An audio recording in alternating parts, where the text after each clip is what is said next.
Herkese iyi günler diliyorum. Kanalıma ve mutfağıma hoş geldiniz. Havaların soğuduğu bu günlerde hastalık kapımızı çalmadan evdeki malzemelerle doğal koruyucu bir antibiyotik tarifini sizlerle paylaşmak istedim. Bunun için bir bütün limona ihtiyacımız var. Kabuklarıyla birlikte kullanacağım. Kabuklarını çok güzel bir şekilde yıkadım. Bunu böyle ince ince doğruyorum.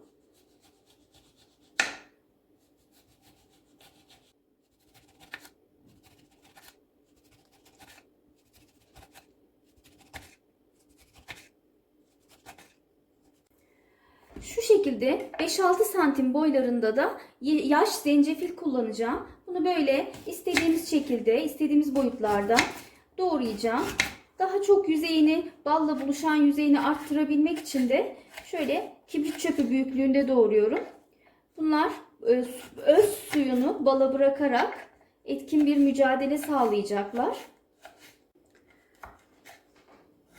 Üst solunum yolu enfeksiyonları, soğuk algınlığı, öksürük, kuru öksürük özellikle, grip, nezle, bademcik şişmesi, boğaz ağrısı, bademcik iltihabı gibi hastalıklarla da mücadelede etkili bir yardımcıdır. Şifa deposu bir kür, son derece sağlıklı ve hiçbir yan etkisi olmayan hazırlığımız hepsi bu kadar. Şimdi şöyle bir kavanoza ihtiyacım var. Bunları böyle gelişi güzel bir limon, bir zencefil şeklinde yerleştiriyorum.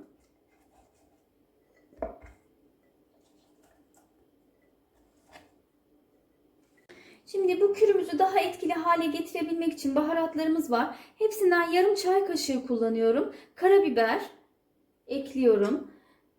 Zerdeçal ekliyorum. Bir de tarçın var. Bunların üzerine de şöyle yarım çay bardağı bal ekliyorum.